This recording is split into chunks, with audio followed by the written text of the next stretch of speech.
우리는 요한복음 12장을 보고 있습니다. 네. 그죠?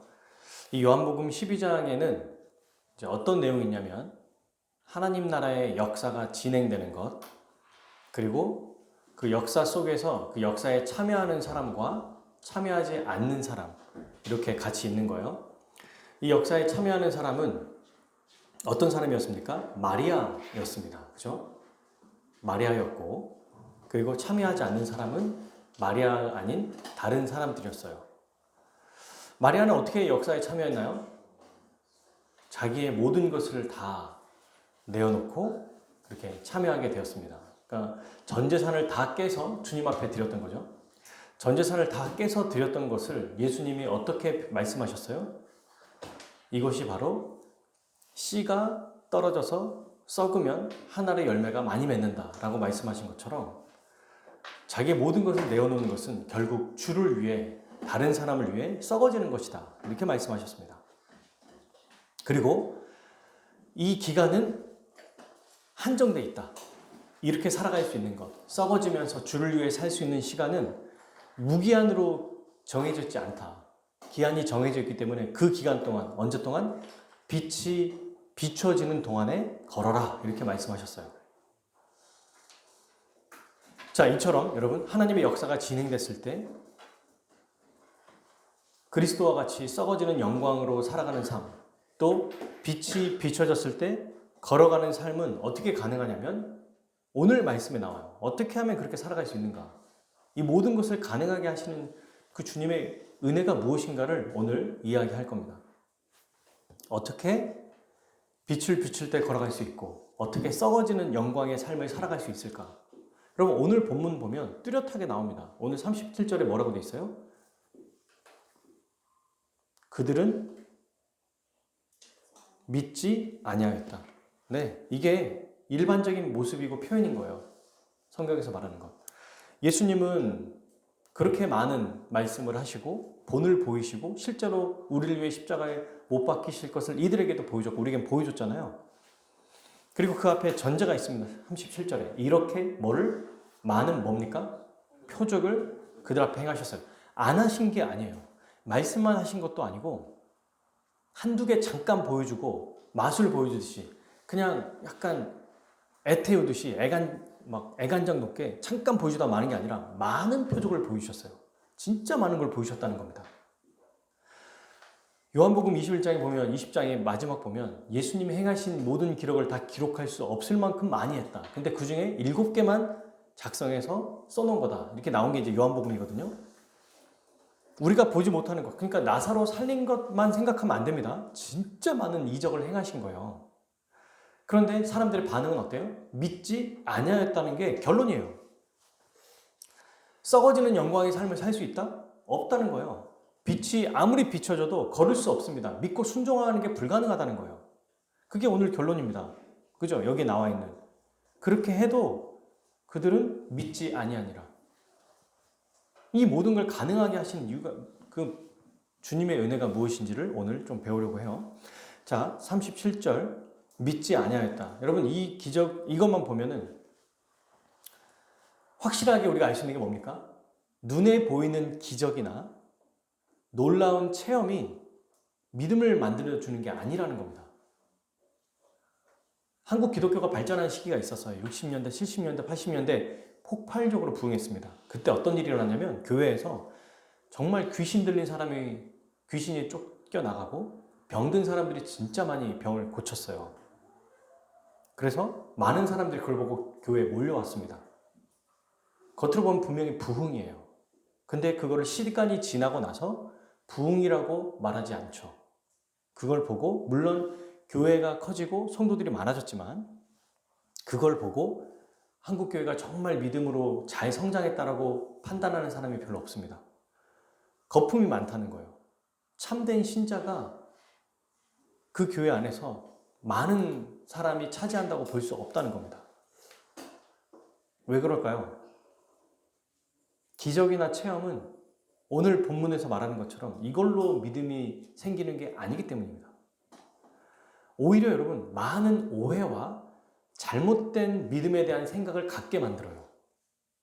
과도한 기적이나 체험은. 대중성 있죠? 이거는 어떤 일을 만드냐면 이 교회 안에서 교회 전체가 사람이 한두 명이 아니라 몇백 명이고 몇천 명이잖아요.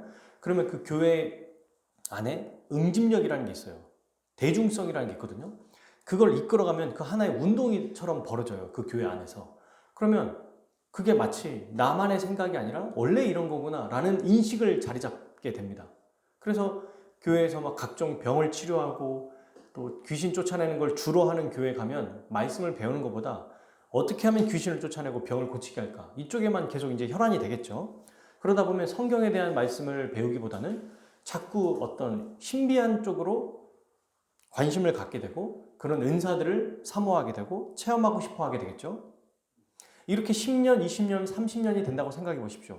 말씀의 지식은 없고 자꾸 체험과 신비적인 건 경험하고 체험하고 싶다면 건강하게 자라갈 수가 없어요. 그래서 큰 대형 교회라고 해도 점점 갑자기 어느 한순간에 확 줄어든 이유가 뭐예요? 어떤 때는. 이게 참된 믿음으로 증명되지 않는다는 게 보여주는 거예요. 이건 제 얘기가 아니라 오늘 37절에 사도 요한이 요한복음을 통해서 얘기하고 있는 겁니다. 많은 기적과 이적을, 아니 여러분 메시아 그리스도 예수님이 오셨고 인간 목사가 행하는 거 말고요. 인간 어떤 권사님이나 능력 있는 사람들이 행하는 거 말고 그리스도가 오셔서 표적을 행했는데 안 믿는다고? 이게 말이 됩니까? 그러면 그리스도가 아닌 사람이 표적을 행했을 때 믿지 않는 건 당연한 거죠.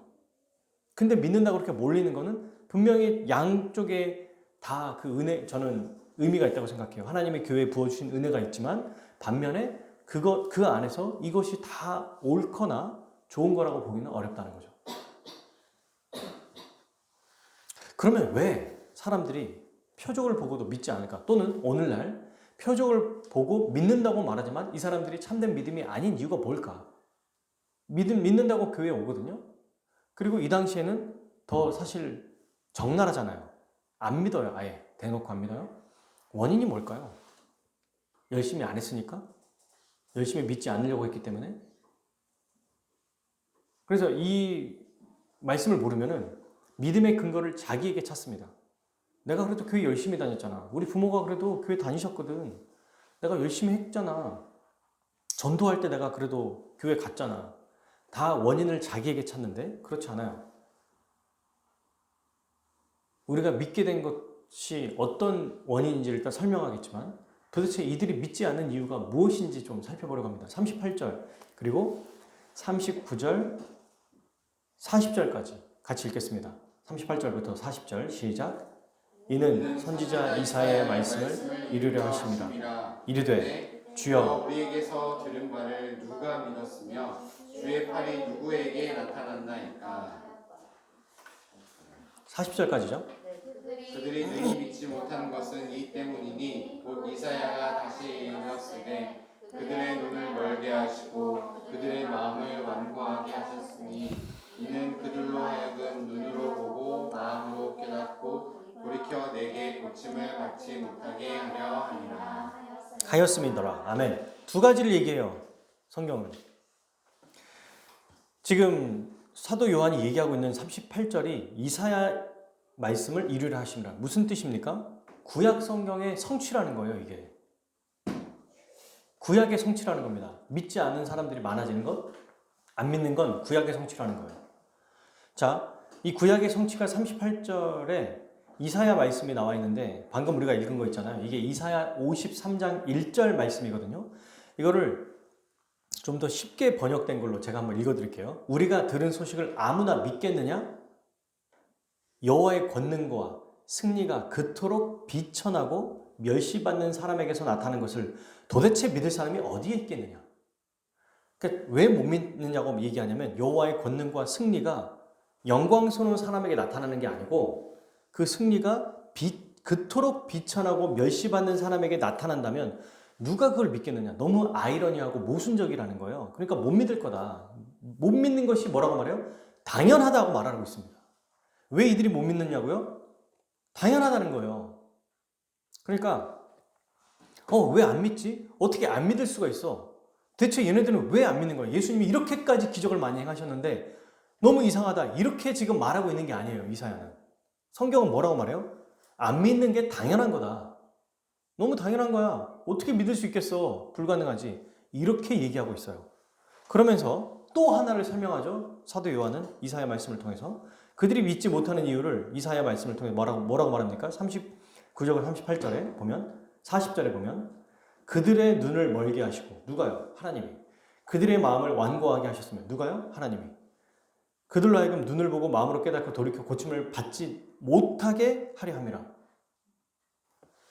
마음을 닫아버리게 하시고 눈을 뜨지 못하게 하시고 눈을 멀게 하시고 고침을 못 받게 하신다는 게 누구라고요? 하나님이세요. 맞죠? 그러니까 첫 번째 이유는 뭐냐면 이 사람들이 믿지 못하는 건 당연한 거다. 이런 말도 안 되는 복음을 누가 믿겠냐? 이게 첫 번째고 두 번째는 하나님이 막아버리셨다는 겁니다. 하나님이 눈을 멀게 하시고 마음을 닫게 해버리고 깨닫지 못하게 만들어봤다는 거예요. 근데 여러분 이거는 좀 불공평해 보이죠? 이거 해석 잘해야 됩니다. 이사야 말씀을.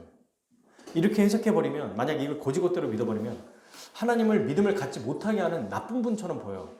그러니까 마치 열심히 믿고 싶고 막 듣고 싶고 막 깨닫고 싶어서 말씀대로 막 하고 싶은데 그게 하나님께서 들으려고 할 때 눈을 딱 막아버리고 보려고 할 때 막아버리고 들으려고 할 때 귀를 딱 막아버리고 마음이 뭔가 감동되려고 할 때 찬물을 끼얹어버리는 것처럼 보이거든요.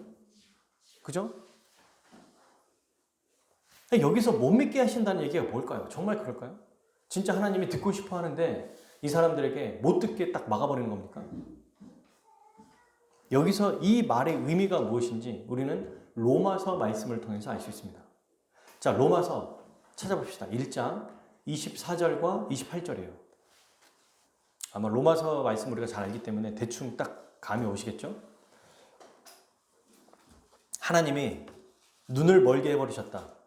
마음을 닫아버리게 하신다. 못 듣게 해버리신다. 이게 무엇을 의미하는가? 자, 1장 24절과 28절을 두 구절이죠. 같이 읽겠습니다. 시작. 그러므로 하나님께서 그들을 마음의 정욕대로 더러움에 뭐다? 내버려 두사 그들의 몸을 서로 욕되게 하셨으니 28절 또한 마음에 하나님 두기를 싫어하며 하나님께서 그들을 그 상실한 마음대로 내버려 두사 합당하지 못한 일을 행하게 하셨으니 로마서는 지금 하나님이 불신자를 어떻게 심판한다고 설명해요? 그들을 아예 믿지 못하게 만들어버리고 믿으려고 하는데 막 찬물을 끼얹어버리고 보려고 어떻게든 애쓰려고 하는데 눈을 감아버린다고 얘기합니까? 아니죠. 마치 구덩이에서 이거를 잘못 오해하면 이사야 말씀을 구덩이에 빠진 사람들이 어떻게든 막 올라가가지고 위에 올라오는데 갑자기 밧줄을 딱 잘라버리는 것 같은 느낌이에요. 하나님이. 그런 의미가 아닙니다. 로마서 말씀은 뭡니까? 악한 마음을 고치지 않고 내버려 두셨다는 거예요. 그냥 미워하는 마음, 증오하는 마음, 자녀를 학대하고 부모를 거역하고 사람들을 죽이고 살인하고 악한 이 죄성의 마음을 그대로 내버려 뒀다는 거예요. 그냥 그대로. 이게 로마서의 심판이고 방금 우리가 읽었던 이사야 말씀의 해석입니다. 무슨 뜻이냐? 믿지 못하는 게 당연한 거고 왜? 그들은 죄인이니까 하나님을 두는 걸 싫어해요. 근데 하나님이 어떻게 하셨어요? 내버려 두셨어요. 그랬더니 그들의 죄성의 마음으로 살아가고 죄된 눈으로 보고 죄된 귀로 듣고 죄악된 마음으로 살아간 거예요. 즉 이거는 하나님의 막아버린 게 아니라 내버려 두셨다는 의미입니다. 사실은 그냥 내버려 두셨던 거예요. 이게 원래 우리예요. 이게. 그러니까 37절이 쟤네들은 왜 안 믿어가 아니라 원래 우리라는 겁니다. 모든 사람이에요. 이게. 모든 사람이 원래 이런 존재예요. 이게 기본값입니다. 사랑하는 여러분. 우리는 믿었는데 쟤네는 왜 안 믿어? 야, 왜 대체 안 믿냐? 이렇게 말하면 안 돼. 이 접근 자체가 틀렸어요. 성경은 뭐라고 말해요? 우리 자체가 이상한 거다. 원래 안 믿는 게 당연한 거야. 안 믿어져야 돼. 왜? 죄인이거든. 죄 가운데 있거든. 하나님이 막아버리신 게 아니라 하나님이 내버려 두신 자들이기 때문에 우리는 원래 죄로 물들여진 사람이야. 죄로 물들어졌기 때문에 죄만 보이고 죄만 들리고 죄의 마음만 살아가는 거예요. 근데 이게 당연한 건데 지금 오히려 지금 뭐라고 말해요? 37절에 도대체 38절에 누가 이거를 믿겠느냐? 네,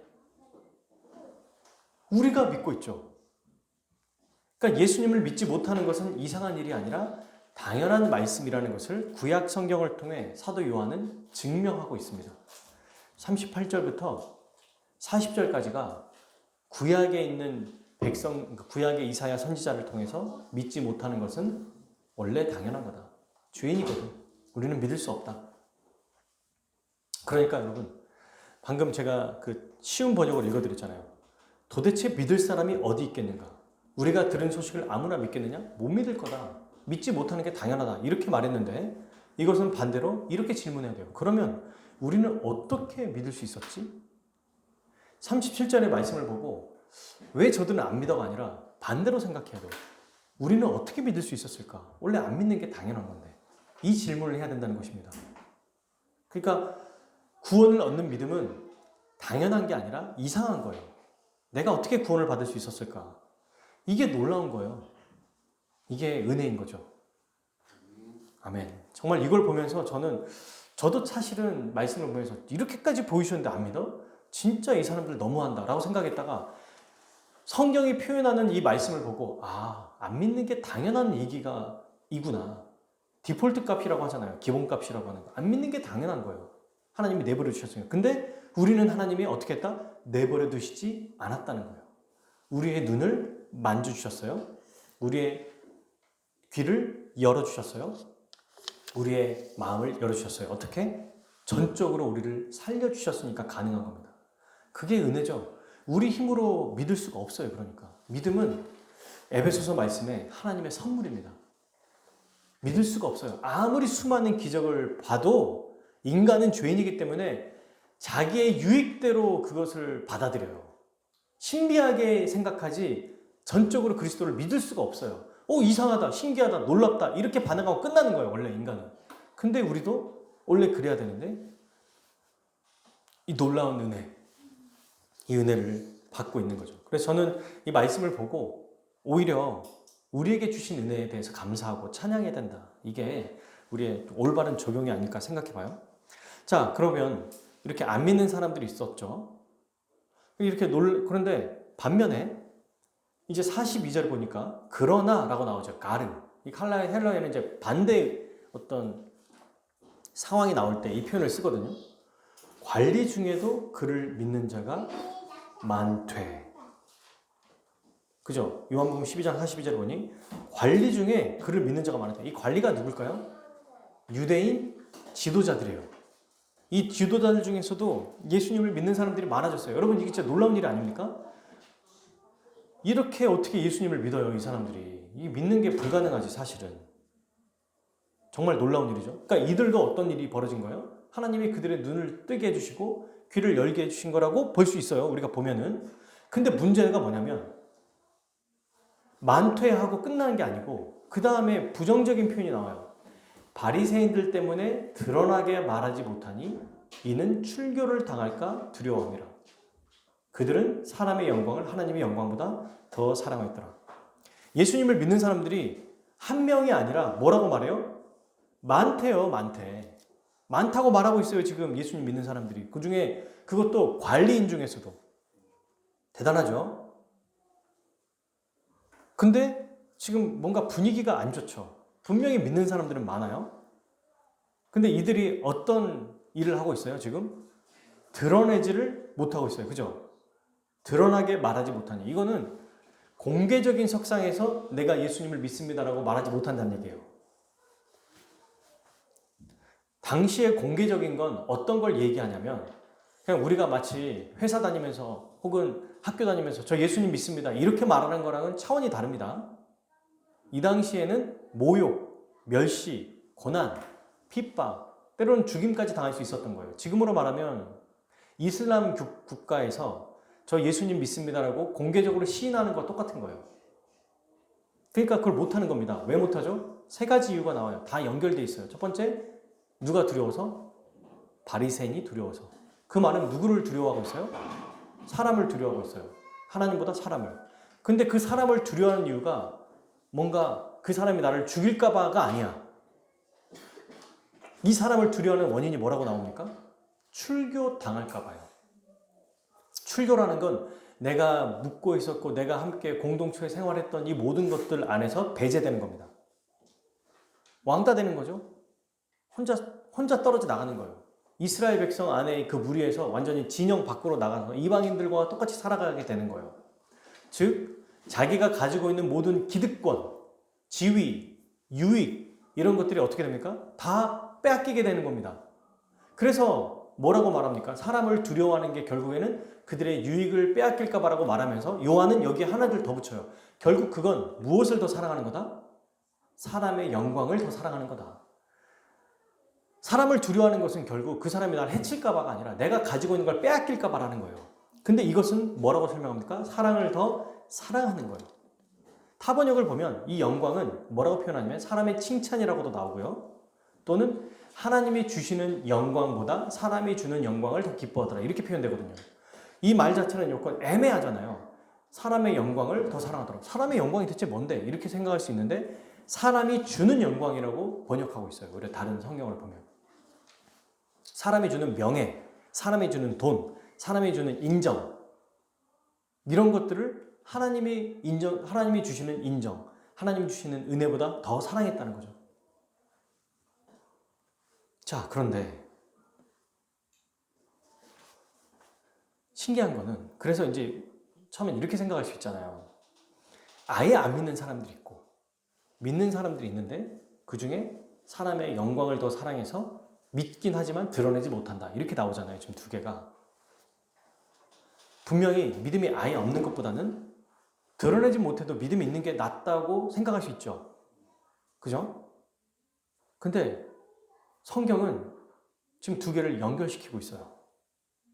표적을 보고 믿지 않았다고 말하는 사람 다음에 많은 관리들이 있지만 그들은 드러내지 못했다라고 설명하고 있습니다. 자, 무슨 말이냐면 둘 다 부정적으로 설명함으로써 이 두 개가 큰 차이가 없다고 말하고 있다는 거예요.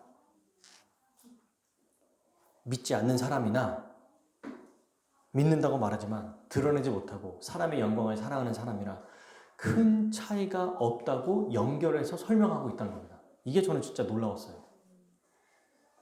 왜 그럴까? 생각해보니까 너무 당연했어요. 드러내지 않고 공개적으로 각오하지 않는 믿음은 왜 안 믿는 거와 똑같다고 얘기할까? 이런 자들은 여러분 언제든지 자기의 이익이 침해받으면 숨길 수 있어요. 숨을 수 있어요. 그죠? 카멜레온처럼.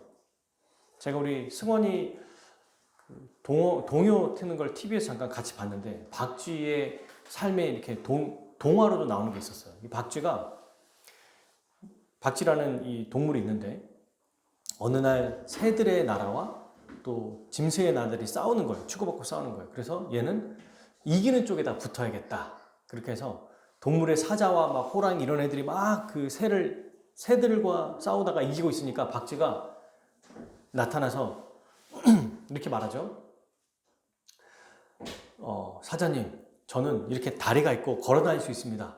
그러니 저는 동물에 속할 수 있습니다. 저도 이 팀에 속하게 해주십시오. 그랬더니 사자가 그렇구나. 너는 우리 팀이 되거라. 해서 이제 그렇게 사는데 또 동물과 새들과 또 싸우는데 갑자기 새들이 더 우세해지는 거예요. 또.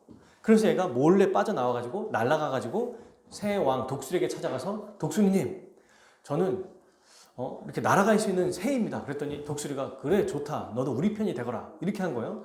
근데 자꾸 얘가 이제 새와 동물이 싸우면서 동물이 이기면 동물 편, 또 새가 이기면 새 편 이렇게 하다가 어느 날 이제 전쟁이 멈추고 평화가 찾아옵니다.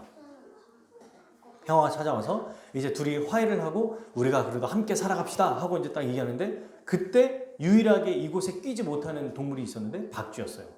너는 우리 편이 아니고 저 편이다. 그랬더니 저 편에서 너는 우리 편이 아니다. 그래서 박쥐가 동굴에 들어가 살았습니다. 이런 얘기가 나오는데 여러분 이 동화에 대한 이야기가 사실은 지금 오늘 우리 42절에 나온 이 관리들의 모습이라는 거죠. 박쥐와 같은 삶. 어느 편에도 속하지 않아요, 여러분. 참된 믿음은 어떤 믿음이에요? 손해와 핍박과 고난을 감수하는 거예요. 그러니까 아니 이건 그래도 믿음이 있는 거잖아요 라 말할 수가 없습니다. 그렇게 말하기가 어려워요. 성경이 그렇게 이야기하고 있거든요. 예수님은 여러분 이렇게 말씀하셨습니다. 어떻게 말씀하셨어요? 누구든지 나를 따라오려거든 뭐를? 자기를 부인하고 자기 십자가를 지고 나를 따를 것이냐. 누구든지 나를 따르려거든 자기 유익이 침해당할 것 같으면 자기 십자가를 잠깐 멈췄다가 자기가 뭔가 죽을 것 같으면 피하고 편안해질 때 나를 따를 것이니라. 이렇게 말하시지 않았어요. 너무 분명합니다. 너무 분명해요. 그죠? 그러니까 이들의 이 모습은 출교를 당할까봐 두려워했다. 하나님의 영광을 사람의 영광보다 덜 사랑했다. 하나님의 영광을 더 사랑하지 않았다. 이 말은 믿지 않는, 어쩌면 믿음이 있는 것처럼 보이지만 참된 믿음이 아니라고 말하고 있습니다. 흉내낸 거라고 보는 거예요. 이 믿음에 대해서 한번 정리를 해봅시다. 헷갈리면 안 됩니다. 우리는 정말 이걸 보고 그래도 괜찮은 거 아니야? 라고 말할 수가 없다는 거예요. 세 가지로 정리해 볼 수 있어요. 말씀을 맞추는 게 아니고 마치는 게 아니고 믿음에 대한 얘기가 나왔으니까 정리를 좀 해보려고 하는 겁니다. 첫 번째, 믿음은 사람의 의지로 생기는 것이 아니다? 아니다. 네, 우리는 죄인이에요. 우리는 믿지 못하는 것이 당연한 거예요. 믿음을 갖지 못하는 것이 당연한 거예요. 죄인이니까. 그죠? 그리고 원래 이게 당연한 거다. 그리고 두 번째, 믿는다고 말하지만 자기의 유익을 위해 살고 사람이 주는 칭찬과 영광을 더 사랑하는 사람의 믿음은 참된 믿음이다 아니다? 아니다라고 말할 수 있어요. 왜? 이들은 언제든지 돌아설 수 있거든요. 이건 예수님께서 요한계시록에 라우디게아 교회죠. 뜨겁든지 차갑든지 해라. 토해버리겠다고 말씀하셨어요. 안 믿는 거와 똑같이 얘기했어요. 오히려 더 화를 많이 내셨습니다. 요한계시록에 여러분, 이번에 우리가 이제 사경회 때 말씀을 같이 나눌 거잖아요. 계시록의 7개 교회의 말씀을 여러분들이 다 아실 거라고 생각해요. 저도 이걸 몇 번이나 연구해 봤는데 더 신기한 건 뭐냐면 어제도 보니까 예수님은 우리에게 나타나셔서 뭘 요구하시냐면 내 행위를 아노니라고 말씀하세요. 복음서에 보면은 뭐 그냥 예수님이 우리를 사랑하시고 우리를 위해 사시고 또 우리가 못 살 때 또 우리를 도우시고 이 정도만 생각했는데 지금 하늘 보좌에서 만왕의 왕이시고 전능하신 통치자이신 예수님이 교회를 어떻게 보고 계시냐면 내가 너의 행위를 안다 라고 말씀하십니다. 너의 인내, 수고. 근데 그 안에서 예수님이 가장 싫어하는 그 교회의 모습이 뭐가 나오냐면 세상과 타협하는 모습. 그게 바로 니골라당의 교훈을 따르는 것, 발람의 교훈을 따르는 것, 이세벨과 같이 살아가는 것. 이걸 제가 교회를 종합해 보니까 가장 하나님께서 싫어하는 것 이거예요. 세상에 물들어서 세상의 방식대로 살아가는 것. 이것도 저것도 아닌 거예요. 교회도 다니는데 세상에서 교인처럼 살지 않는 거예요. 그게 예수님께서 교회에게 아주 분명하게 말씀하시는 내용입니다. 그걸 보면서 이 모습이구나. 지금 믿는다고 말하지만 자기 유익이 있으면 믿고 아니면 떨어지는. 여러분, 그래서 오늘날 서두에 제가 말씀드린 기적과 체험만 보고 따라가고 교회에 다녀서 믿는 사람들은 이럴 수 있다는 거예요. 정말 핍박과 어려움이 있을 때는 떠날 수 있습니다. 그거는 참된 믿음이라고 보기 어렵다. 물론 여러분, 기적과 체험을 통해서 교회에 들어오고 그 안에서 말씀을 듣고 정말 놀랍게 은혜로 회심한 사람들이 있어요. 누가 있어요? 오늘 말씀에서도 니고데모와 아리마대 요셉과 같은 사람이 있습니다. 이들은 처음에 예수님을 부인한 건 아니지만 모른 척했어요. 숨겼습니다. 숨었습니다. 그러다가 나중에 이제 시간이 지나면서 회심하게 되고 참되게 믿게 된 다음부터 이들이 어떤 형태로 나타나요? 공개적으로 믿음을 드러냅니다. 예수님의 시체를 저에게 주십시오 라고 말하고. 그러니까 이게 진짜 믿음이라는 거예요. 이렇게 됩니다. 그러니 체험이나 이적이나 또는 자기 유익 때문에 안 믿는 것을 처음부터 저는 완전 안 믿어 이렇게 말하기는 어려운 거죠. 그러나 그것 자체가 참된 믿음이라고 우리가 인정해서는 안 된다. 세 번째, 우리가 믿는 것 자체가 기적이다. 하나님이 우리를 살려주신 거예요. 이거를 구원의 서정 중에 중생이라고 그러죠. 우리를 살려주셨기 때문에 믿게 되는 거예요. 믿음에 대해서 제가 목회자분들과 같이 강의를 하고 가르치다 보면 항상 자주 나오는 질문이 뭐냐면, 아니 그래도 나보고 믿으라고 했으면, 예수님이 믿으라고 하셨고 그 믿음을 요구하신다는 거는 내게 좀 공로가 있는 거 아닙니까? 이렇게 얘기해요. 근데 에베소서 2장의 믿음에 대한 설명을 잘 보시면 by grace through the faith거든요. 그러니까 은혜에 의해서 믿음을 통해 은혜라는 게 큰 전제예요. 그리고 믿음이라는 것을 통해 믿음은 수단이에요. 수단. 다시 말하면 내가 믿지 않았습니까? 라고 말할 때 살려주셨으니까 믿는 거예요. 죽은 사람은 아무리 복음을 전해도 못 들어요. 보여줘도 못 봐요. 들려줘도 못 들어요. 근데 내가 눈이 떠져서 봐졌다는 거, 내가 귀가 열려서 들렸다는 건 어떤 일이 이루어졌다는 거예요? 살아났다는 거예요. 살아났다는 거. 그게 중생이죠. 하나님이 전적으로 우리를 먼저 우리가 반응하기 전에 믿음으로 반응하기 전에 우리를 살려주셨기 때문에 그래서 믿음으로 반응할 수 있었던 겁니다. 네, 그걸 바로 믿음이라고 하죠. 그러니까 믿음이 도구예요. 도구. 아무리 내가 믿었다? 죽은 자가 어떻게 살아납니까? 죽은 자를 살리셨기 때문에 반응할 수 있는 거죠. 자, 그런데 이걸 한번 우리가 적용을 해보면요. 믿는 우리에게도 사실은 이런 어려움들이 있거든요. 애매해요. 42절을 대놓고 그러니 이렇게 세상에서 믿음을 공개적으로 드러내지 못하고 믿음으로 살지 못한다고 이렇게 공개적으로 말하지 못하고 뭔가 순교자처럼 살지 못한 사람들은 믿음 다 가짜입니다. 이렇게 말할 수 있을까요? 아마 이렇게 생각하는 사람도 있을 거예요. 목사님, 저는 그럼 진짜 믿는 게 맞을까요? 세상에서 사실은 요즘에 옛날에는 안 그랬는데 지금은 식당에서 막 두 손 놓고 기도하고 밥 먹는 것도 좀 어색하고 요즘 분위기가 좀 그렇지 않아서 그냥 약간 뭐 만지듯이 기도하고 밥 먹고 이러거든요. 숟가락은 안으면서 약간 뭔가 피곤한 것처럼 눈을 좀 감았다가 뜨면서 그냥 그렇게 해버리거든요. 그러면 저는 회심한 자가 아닐까요? 이렇게 질문할 수 있어요. 근데 저는 이거에 대해서 그렇다 아니다라고 말할 수 없다고 생각해요. 왜냐하면 실제로 우리에게도 이런 모습들이 있거든요. 유혹들이 있어요. 순교자처럼 모든 인생이 주를 위해 살아가는 나를 부인하고 나의 십자가를 지며 주를 따라가는 모습이 계속 나타나질 않거든요. 세상의 달콤한 것에 취하기도 하고 넘어지기도 합니다. 이게 사람이에요. 믿음이 연약해졌을 때 마치 불신자처럼 살아가는 모습도 나타나기도 해요. 그런데 참된 믿음에 대한 그 리스트, 목록을 제가 한번 써봤어요. 그러면 그런 외형적인 모습, 그러니까 정말 믿는 사람인 줄 알았는데 믿음 어떨 때는 가짜 신자처럼 보일 때가 있어요. 자기도 속아. 나 안 믿는 거 아니야? 이러는데 그때가 언제냐면 가장 내가 힘들었을 때나 믿음이 연약할 때라는 거예요. 그럼 그걸 보고 그 모습만 보고 넌 믿음이 아니야. 넌 가짜야. 그동안 너 믿음은 다 잘못된 거야. 이렇게 말할 수 있냐는 거예요. 그렇지 않다는 거죠. 오히려 이렇게 생각해야 됩니다. 내가 마음 깊이 아니지만 잠깐의 유혹에 넘어간 것 외에 하나님의 영광을 진심으로 사랑하는가? 그리고 내가 잘못되게 살아가고 있는 이 모습에 대해서 아무렇지 않은 거예요. 후회되고 회개하고 있는가? 회개가 여러분 믿음의 아주 뚜렷한 증거거든요.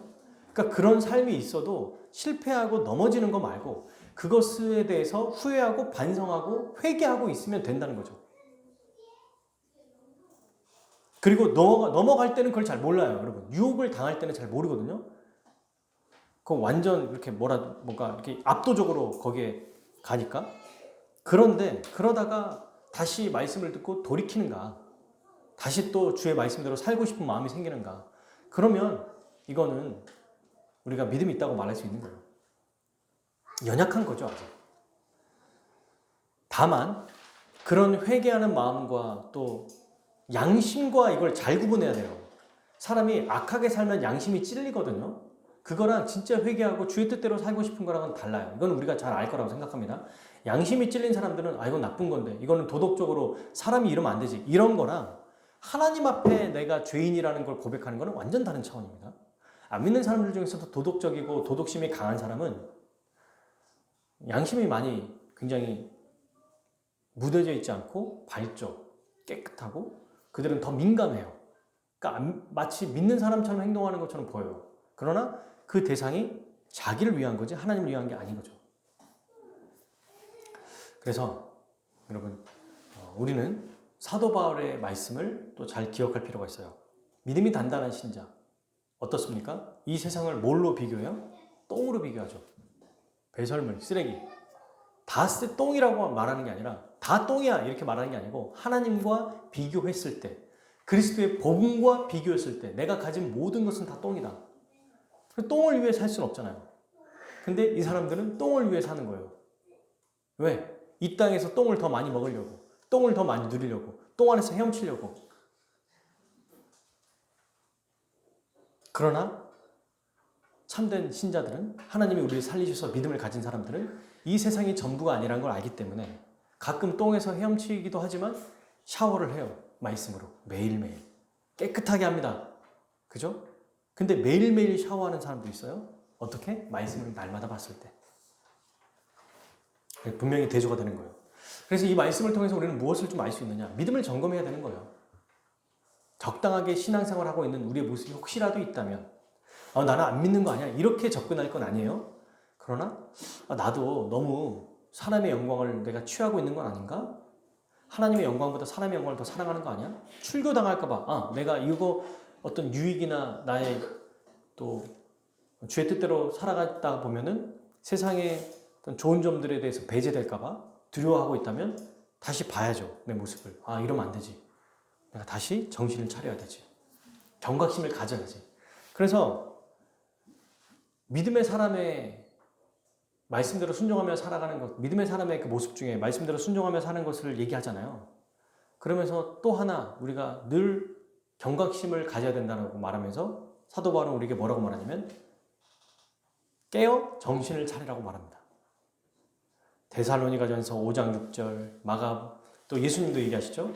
마가복음 14장 38절, 에베소서 6장 18절, 골로새서 4장 2절, 기도를 계속하고 기도에 감사함으로 깨어 있으라. 모든 기도와 간구를 하되 항상 성령 안에서 기도하고 이를 위하여 깨어 구하기를 항상 힘쓰며 여러 성도를 위하여 구하라.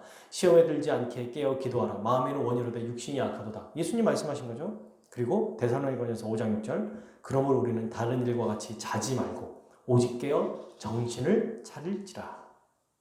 정신을 차리는 거, 이게 점검하는 겁니다. 이게 내가 나도 모르게 사람의 영광에 취해 있다면 그 영광에 다시 빨리 벗어나라는 얘기예요. 우리가 관심 있는 게 무엇인지를 돌아봐야 될 거예요. 내가 지금 당장 가장 관심 있는 게 뭔가.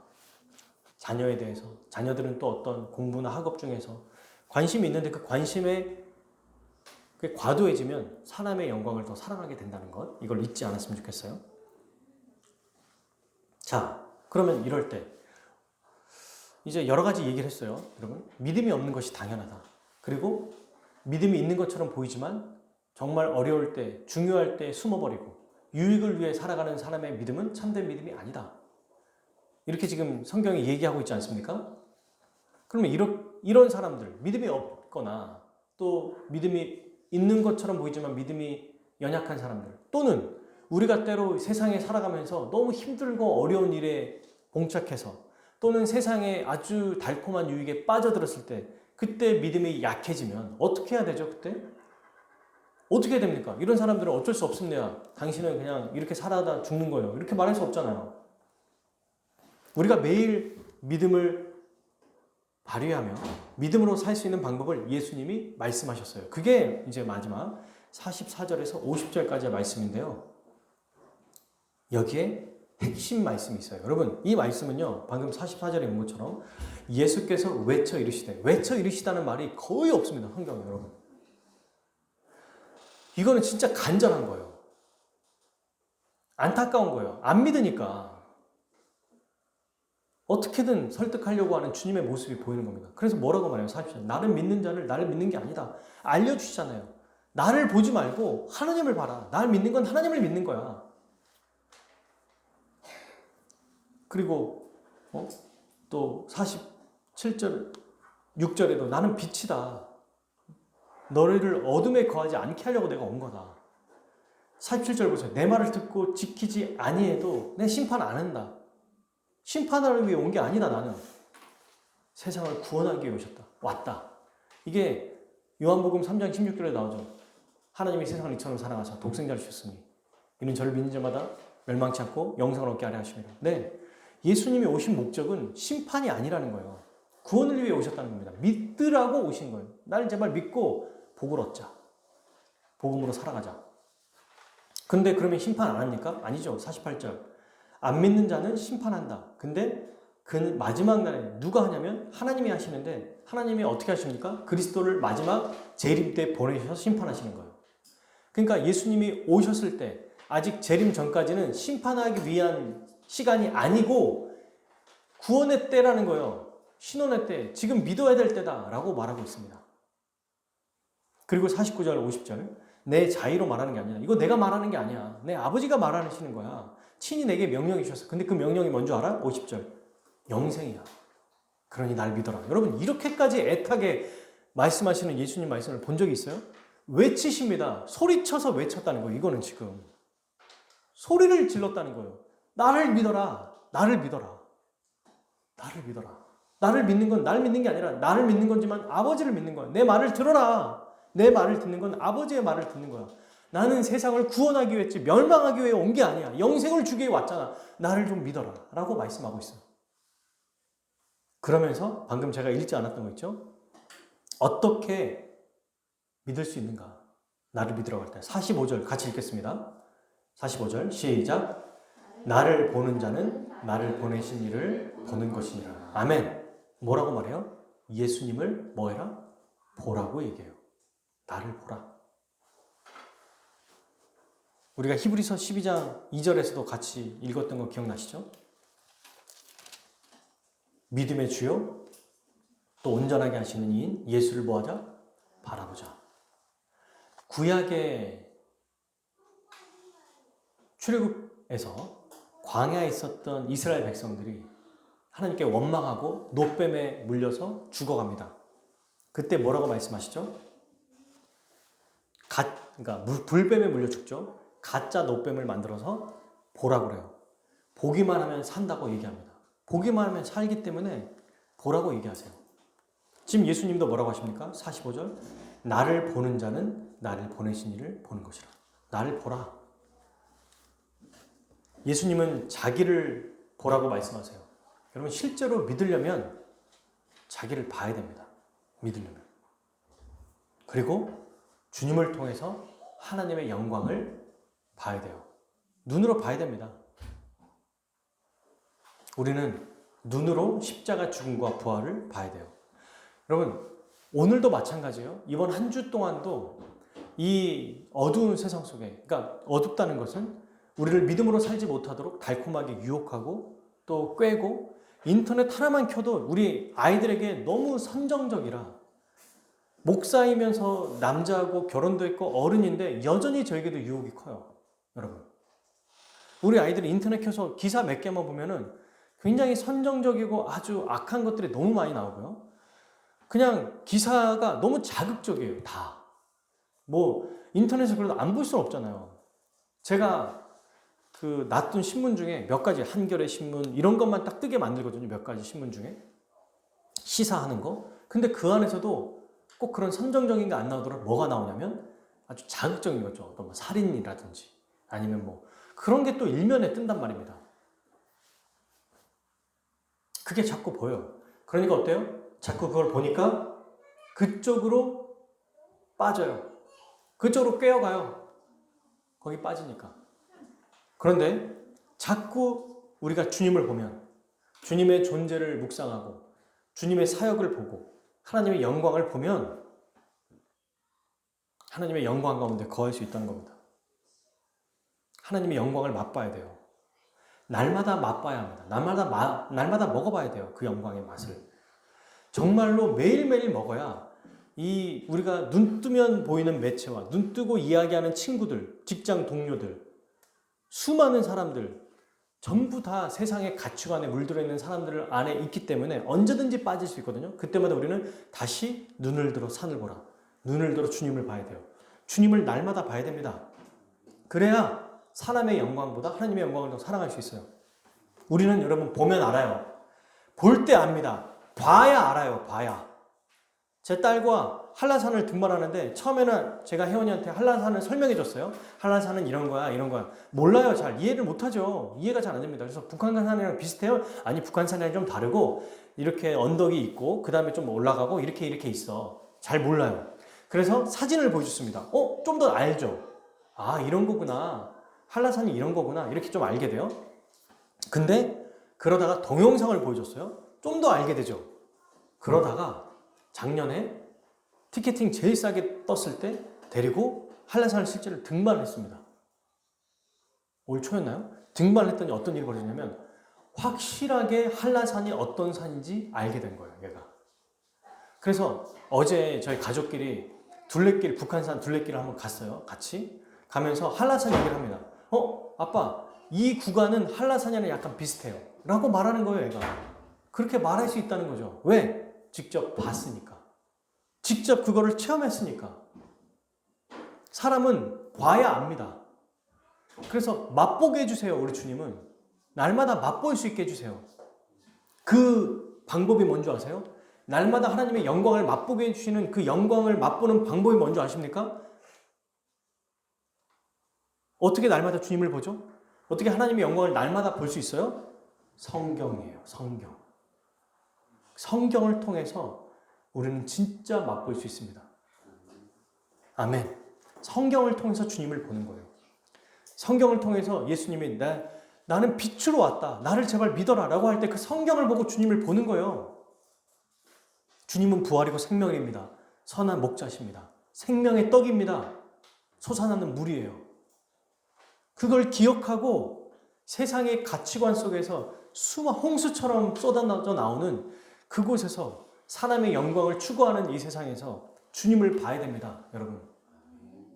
그래서 우리 믿음의 사람의 모습을 뭐라고 말했냐면 전투하는 교회라고 얘기했어요. 우리 칼빈 선생님은. 에베소서에 뭐라고 말합니까? 전신갑주를 입으라고 말하잖아요. 적당히 살아갈 수 없어요.